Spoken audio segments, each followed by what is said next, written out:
주여, 우리의 눈을 열어 주의 말씀에서 놀라운 것을 보게 하옵소서.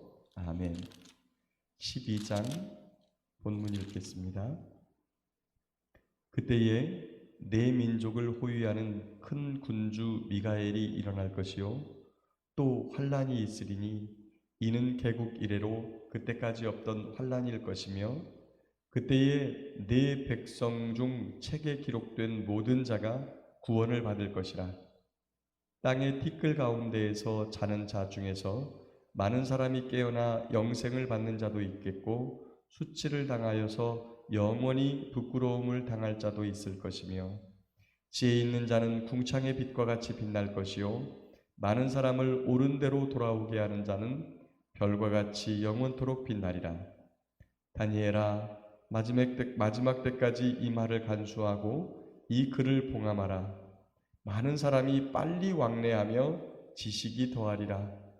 나 다니엘이 본즉 다른 두 사람이 있어 하나는 강 이쪽 언덕에 섰고 하나는 강 저쪽 언덕에 섰더니 그 중에 하나가 세마포 옷을 입은 자 곧 강물 위쪽에 있는 자에게 이르되 이 놀라운 일의 끝이 어느 때까지냐 하더라.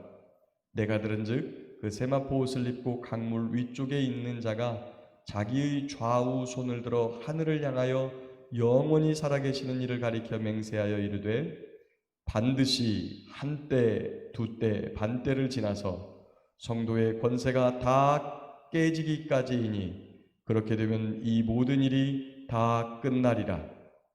내가 듣고도 깨닫지 못한지라. 내가 이르되 내 주여 이 모든 일의 결국이 어떡하겠나이까 하니 그가 이르되 다니엘아 갈지어다. 이 말은 마지막 때까지 간수하고 봉함할 것임이니라. 많은 사람이 연단을 받아 스스로 정결하게 하며 희귀할 것이나 악한 사람은 악을 행하리니 악한 자는 아무것도 깨닫지 못하되 오직 지혜 있는 자는 깨달으리라.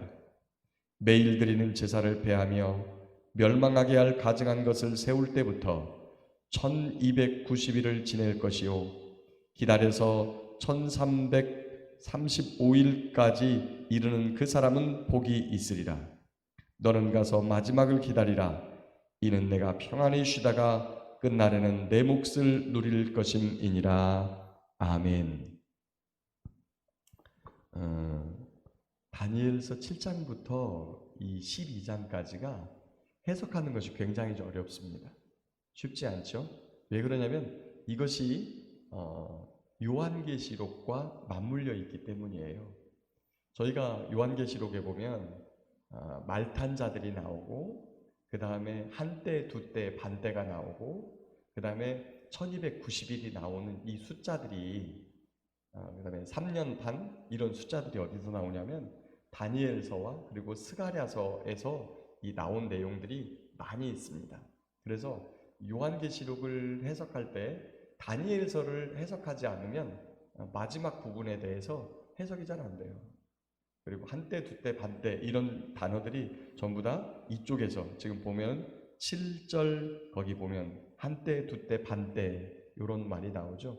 그래서 요한계시록을 푸는 열쇠들이 다니엘서에 있고 다니엘서를 푸는 열쇠들이 요한계시록에 함께 있는 거죠. 그래서 그 10장부터 보면 마지막 부분에 대해서 그러니까 지금 다니엘이 바벨론 시대를 살고 있는데 바벨론 시대가 끝나서 그리고 이제 이 바사 시대로 넘어왔거든요. 메데 바사 시대 그쪽으로 넘어와서 그 환상을 본 거예요. 10장에 보니까 바사왕 고레스 3년에 한 일이 고레스가 이제 왕이 되어가지고 이 일이 진행되고 있을 때 이때는 이스라엘 백성들이 이제 회복되어서 고레스 칙령을 받고서 바벨론 땅에서 땅도 팔고 밭도 팔고 집도 팔고 해서 준비하고 있다가 가자 그래가지고 돌아왔던 그 해였던 것으로 봐요.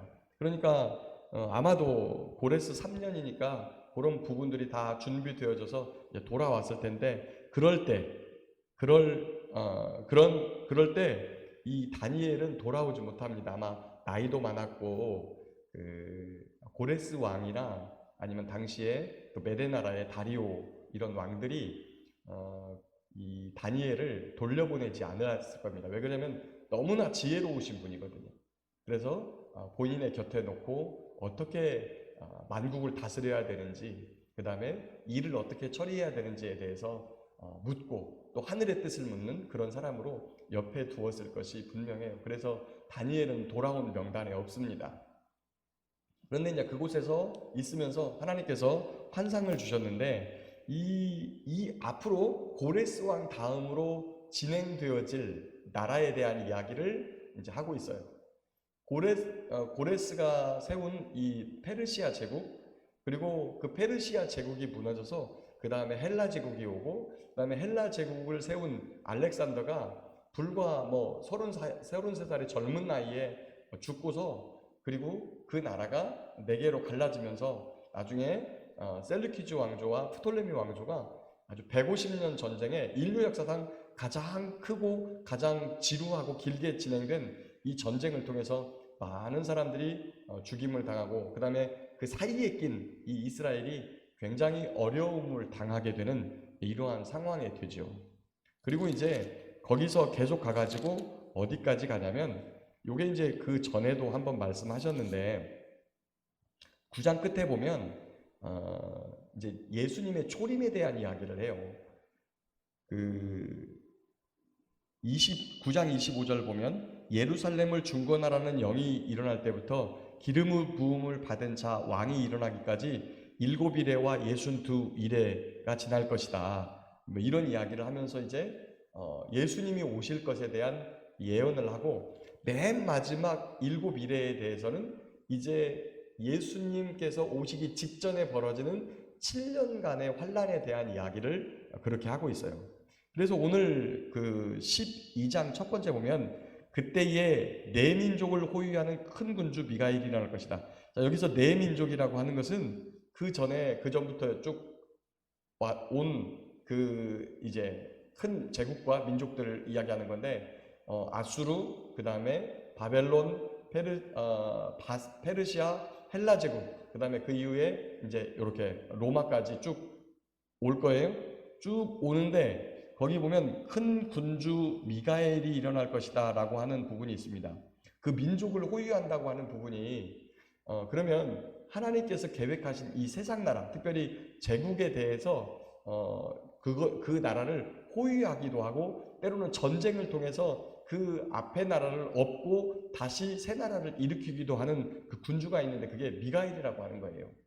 저와 여러분들이 이제 이 세상 나라에 대해서 저도 최근에 제가 공부하고 있는 평생 공부하는 목회자 모임을 통해서 어떤 내용에 대한 이야기를 듣고 있냐면 노아 언약에 대한 이야기를 듣고 있습니다. 우리가 이제 노아 언약이 중요하다고 이야기를 하면서도 그 내용에 대해서 깊이 있게 공부하지 못했어요, 사실은. 근데 그 노아 언약이 하나님께서 세상을 홍수로 멸하시고 나서 다시 노아로부터 시작된 그 인류를 하나님께서 마지막 때까지 함께 보존하시겠다고 하는 그러한 약속이에요. 거기에 보면 생육하고 번성하여 땅에 충만하라고 하는 말씀을 하셨고, 그 다음에 그 동물을 먹되 우리 그 피채 먹지 말라고 하는 그런 부분들에 대한 약속도 해주시고, 그 다음에 여러 가지 우리 이 세상이 보존될 수 있는 그러한 약속을 하나님께서 해주세요. 그 겉으로 보면 그런 약속이 안 나타나는데, 먼저 생육하고 번성하여 땅에 충만하라는 것도 생육하고 번성하면 먼저는 생육하고 번성하기 위해서는 가정이 생기죠. 계속해서 번성하게 되면 작은 부족 공동체가 생기고, 계속해서 번성하게 되면 국가 공동체, 지역 공동체를 넘어서 이제 국가 공동체, 그 다음에 큰 연합체라고 하는 이런 정치 공동체가 생겨요. 그러다 보니까 거기에서 발생하는 여러 가지 기관들, 그 다음에 국가들, 그 다음에 정치 체계들, 이런 것들까지 하나님께서 인정해 주신 것이다 라고 이제 그렇게 보는 거죠. 그러다 보니까 하나님께서 오시기 전까지 이 땅에서 해야 되는 일들, 그리고 또 국가와 민족을 통해서 그런 일들을 할 건데, 특별히 또 어떤 일들이 있냐면, 피를 흘린 자는 자신도 피를 흘려야 될 것이다. 요거는 나중에 요게 시간이 지나가면서 어떤 게 되냐면, 악을 행한 자에게 그대로 악으로 갚아주는 이 공동체 안에서 그런 법 체계가 생겨난다는 것을 의미한다는 거죠. 그래서 이제 그 일들을 통해서 하나님이 우리 주님께서 이 땅에 하나님의 나라를 완성할 때까지 하나님께서 그 나라를 보존하고 계신다라고 하는 부분이에요. 그래서 여기 보면 그래서 그때의 내 민족을 호위하는, 그러니까 그런 나라가 세워지는 것도 하나님께서 하나님의 천사를 보내서 그런 민족들을 세워나가기도 하고 때로는 없애기도 한다. 그래서 한 민족이 잘 부흥하다가도 큰 나라가 됐어도 거기서 국가와 민족의 어떤 기능을 잃어버리는, 다시 말하면 악인들을 치리하고 법질서를 바르게 잡아서 정의를 세워나가는 일을 소홀히 하게 되면 그 나라도 악으로 달려가기 때문에 결국 하나님께서 그 나라를 중단하게, 그만두게 만드신다라고 하는 부분이 있습니다.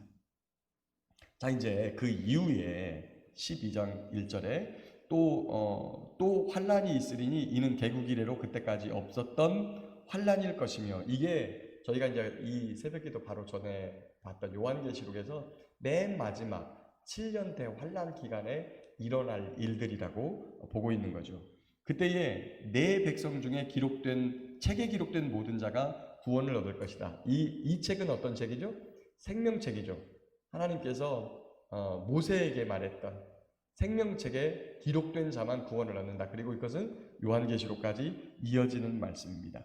자, 근데 그 상황에서 어떤 일이 벌어지냐면 거기 보면 2절에 많은 사람이 깨어나 영생을 받는 자도 있고, 요게 2절에 보면 수치를 당하여서 영원히 부끄러움을 당할 자도 있다. 이게 바로 두 번째 부활이죠. 두 번째 부활. 첫 번째 부활은 주님과 함께 이 세상에서 왕노릇할 그런 사람들, 순교자들로 온전히 믿음을 지키고 이렇게 죽으셨던 그런 분들이 부활해 가지고 주님과 함께 재림해서 이 땅에서 왕노릇 하시는 분들이고요. 두 번째 부활을 통해서 거기서 깨어나지만 함께 영생을 받을 자도 있고 아니면 영원히 수치를 당할 자도 있을 것이다 라고 말하는 거죠. 자, 그럴 때 3절, 지혜 있는 자는 궁창의 빛과 같이 빛날 것이요 많은 사람을 옳은 대로 돌아오게 한 자는 별과 같이 영원토록 빛날 것이다. 예, 지혜가 무엇입니까? 여호와를 경외함이죠. 하나님의 말씀을 말씀하신 대로 아멘하고 순종하는 자가 지혜 있는 자인 거예요. 그래야 하나님의 나라가 올 때도 그도 역시 보존되기 때문이죠. 아무리 세상에서 지혜 있는 모습이라고 하나, 아무리 세상에서 그렇게 하는 것이 옳다라고 말하나, 그것이 창조주의 섭리, 하나님의 섭리를 거스르게 되면 어떻게 되는 거죠? 그 사람은 이 땅에서 존재할 목적을 잃어버리는 거예요. 존재할 이유를 잃어버리는 거예요. 하나님께서 너 존재할 이유가 없다고 말씀하시고 백성 중에서 끊어버리겠다고 말씀하시고 영원한 하나님의 나라가 올 때에 그 사람들은 오히려 수치와 부끄러움을 당하는 것이기 때문에 하나님의 말씀을 따라가는 것이 지혜요. 또 그 말씀을 가지고 사람들을 가르쳐서 옳은 대로 돌아오게 하는 자가 하늘의 별과 같이 영원토록 빛나리라 말씀하고 있습니다.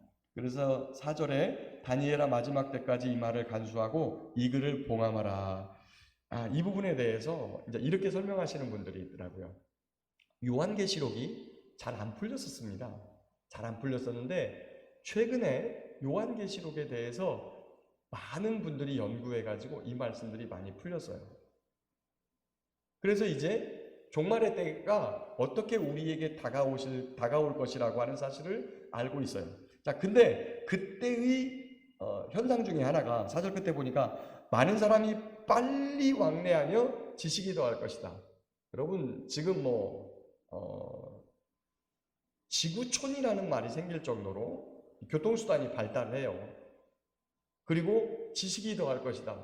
인터넷에 들어가서 잘 검색만 해보면 정말 모르는 게 없어요. 모르는 게. 근데 물론 이제 그 지식을 잘 어떤 게 진짜고 어떤 게 가짜인지를 잘 분별해야 된다는 문제가 있지만 어쨌거나 그런 부분이 있습니다. 그리고 그 두 천사 두 사람이 있어가지고 강에서 이 놀라운 일이 언제까지냐 6절에 이 놀라운 일의 끝이 어느 때까지냐 라고 했을 때 7절에 보니까 한때 두때 반때를 지나서 성도의 권세가 다 깨지기까지 거기 우리 요한계시록 볼 때 봤죠. 처음 3년과 그 다음에 뒤에 3년 전 3년 반과 후 3년 반이 있는데 전 3년 반에는 그런 일들이 그렇게 눈에 띄게 벌어지지 않지만 후 3년 반에서는 성도들을 다 잡아 죽이고 예비처로 인도함을 받지 못한 사람은 전부 다 잡혀서 죽거나 아니면 자연재해로 죽임을 당하게 됩니다. 그런 부분들이 있죠. 성도들도 거기에서 다 깨집니다. 그 끝이요. 그래서 거기 보니까 그 한때 두때 반때가 언젠가라고 하는 부분에 대해서 잘 깨닫지 못하니까 그래서 물었죠. 8절에 내 주여 이 모든 일의 결국이 어떡하겠습니까? 라고 물으니까 9절에 그가 이르되 다니엘아 갈지어다 이 말은 마지막 때까지 간수하고 봉함할 것이니라. 요 마지막 때까지 이 말을 간수하라는 거예요. 요 부분은 한때 두때 반때에 관한 부분은 시기에 관한 부분이라는 것을 알 수가 있습니다. 그래서 보여주지 않죠. 그때까지 10절에 많은 사람이 연단을 받아 스스로 정결하게 하며 희귀할 것이나 악한 사람은 악을 행하리니 악한 자는 아무것도 깨닫지 못하되 오직 지혜 있는 자는 깨달으리라. 자, 거기 보면 또 11절에 1291이라는 부분이 있어요. 1291. 매일 드리는 제사를 폐하고 멸망하게 할 가증한 것을 세울 때부터 1291을 지날 것이요.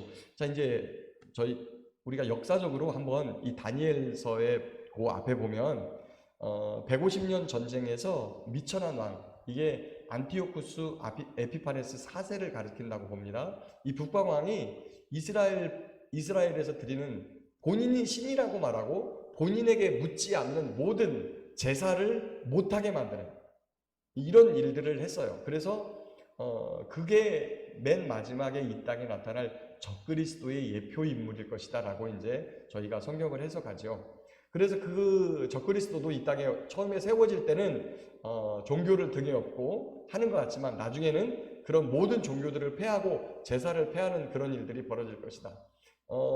예루살렘 성전도 제3성전도 지금 건축 준비가 다 됐는데 그 성전을 세우는 사람도 그 사람일 것인데 성전의 제사를 폐하는 사람도 그 사람일 것이다 라고 그렇게 보죠. 그리고서 이제 거기 보면 기다려서 1335일까지 이르는 그 사람은 복이 있으리라라고 하는 부분인데 이 부분을 이렇게 봅니다. 이 부분에 대한 해석이 참 어려운데요. 이 부분에 대해서 하나님께 여쭤보고 어쨌거나 이 부분에 대한 성경의 해석을 다신 분이 거의 없어요. 신학자가. 그런데 이제 최근에 어떤 분의 강의를 들으니까 너무 이 자료를 찾지 못하니까 물었다 그래요. 이렇게 최근에도 이렇게 입신해서 천상에 왔다 갔다 하시는 그런 분들이 있는데 그분께 부탁을 했대요. 내가 이거 도저히 모르겠으니까 좀 여쭤봐 달라고. 그랬더니 답이 이렇게 나왔답니다. 기다려서 1335일은 1290일에 했다가 며칠을 더한 거냐면 45일인데 요 45일이 무슨 기간이냐면 예수님께서 재림하시고 나서 이 땅을 새롭게 하는 기간이라는 거예요. 이 땅을 새롭게 하고 천년왕국이 오기 전에 이 땅을 새롭게 하고 그리고 공중에서 혼인잔치를 하신 그분들과 함께 이 땅으로 내려오기까지의 기간.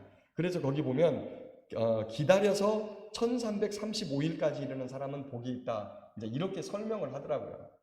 자, 제가 이렇게 말씀드리는 건 요게 성경에 딱 한 번밖에 안 나와요. 딱 한 번밖에. 그러다 보니까 해석이 어려운 거예요. 그러니까 제가 그렇게 하더랍니다 라고 말씀드리는 게 여러분께 정확하게 이게 이겁니다 라고 말씀하기가 참 어려워요. 성경은 성경을 통해서 해석을 해야 되고 그 다음에 하나님께서 인류 역사와 그 다음에 하나님께서 구속사를 이끄신 여러 가지 방법들을 통해서 우리에게 계시해 주신 말씀을 종합해 가지고 그래서 이것들을 해석해 나가야 되거든요. 그래서 이제 여기 앞에 부분 북방왕, 남방왕 이런 부분들은 이미 역사에서 실현된 부분이니까 해석이 이겁니다라고 그냥 말씀드리면 돼요. 이겁니다. 근데 이제 이걸 압니다라고 말씀을 드린 이유가 성경에서 딱 한 번밖에 안 나오는 거여서 이게 어떤 숫자인지에 대해서, 그래서 이것에 대해서 여직접 어떤 성경학자나 해석자도 쉽게 말씀을 못 드렸던 거예요. 근데 그분도 제가 되게 신실한 분으로 알고 있는데 여러 가지 종합하는 이런 능력들이 뛰어나신 분이에요. 근데 아무리 성경을 뒤져도, 자료를 뒤져도 안 나오니까 결국에 하나님께 요런 부분에 대해서 여쭤봤으면 좋겠다, 이렇게 해가지고 얻었던 답이 주님께서 재림하실 때 이 땅을 새롭게 하는 그런 시간들이 있는데 그 시간이다라고. 그리고 그 시간 동안 공중에서는, 그러니까 예수님이 재림하시고 공중으로 들림 받아가지고 이 땅은 심판을 당해서 망하지만 그 공중에서는 재림하신 예수님과 혼인잔치가 벌어진다는 거죠. 혼인잔치하고 이 땅을 새롭게 할 때까지 기다리는 시간이 45일이다. 이러한 해석이 있습니다. 자, 그리고 13절에 너는 가서 마지막을 기다리라. 이는 내가 평안히 쉬다가 끝날에는 내 몫을 누릴 것임이니라. 라고 이제 다니엘서를 마감하고 있습니다. 말씀을 읽겠습니다. 사랑하는 성도 여러분, 우리 주님께서 지금 이 다니엘 시대, 다니엘은 바벨론 시대를 살았던 사람이고, 그리고 고레스가 창건한 페르시아 시대를 막 열었던 그런 사람과 같습니다. 아니, 개국공신과 같습니다. 그런 분을 통해서 하나님께서는 인류 역사가 어떻게 진행될지에 대해서, 그 이후로 벌어질 페르시아 제국과 그리고 헬라 제국, 그리고 그 뒤를 이을 로마 제국, 그리고 맨 마지막에 나타날 그런 그 큰 나라, 다시 하나, 지금 이 나라는 도래하지 아직 않았던 것으로 보입니다. 그리고 이 역사까지 하나님께서 쥐고 계시고, 그리고 그 역사를 열었다가 닫았다 하시는 분이 하나님이라는 사실, 그 군주로 미가엘을 보내고 있다는 사실을 우리에게 말씀해 주고 있고, 이 맨 마지막 때에 벌어질 아주 무서운 환난과 고난의 시간에 대해서 우리에게 설명을 해주고 있습니다. 자, 그런데 그것을 깨달은 자가 누구입니까? 누가 지혜로운 사람입니까? 바로 하나님을 경외하고 하나님의 말씀대로 순종하는 사람입니다. 하나님의 말씀이 아무리 작아도 그것을 내 삶의 무거운 것으로 여기고 주님의 말씀을 두려워하고 그것을 무거운 것으로 받아들이는 것, 이것을 무엇이라고 하느냐? 경외라고 합니다. 그리고 그 말씀을 통해서 주님을 바라보며 끝까지 견디어 나가며, 또 주변에 세상을 어떻게 살아야 되는지 모르는 그런 많은 사람들, 이게 인생의 숙제죠. 그런 분들에게 주의 말씀을 가르치고, 또 우리 주님께서 어떻게 이 세상을 심판하시는지에 대해서 알려주어서 그날을 준비하게 하는 사람이 하늘의 별과 같이 영원토록 빛날 것이다 라고 말씀합니다. 이렇게 주의 말씀을 알고 또 순종하고 그것을 알지 못하는 사람들에게 전하여서 많은 사람들을 옳은 대로 돌아오게 하는 하늘의 별과 같이 빛나는 저와 여러분들이 될 수 있기를 예수님의 이름으로 축복합니다.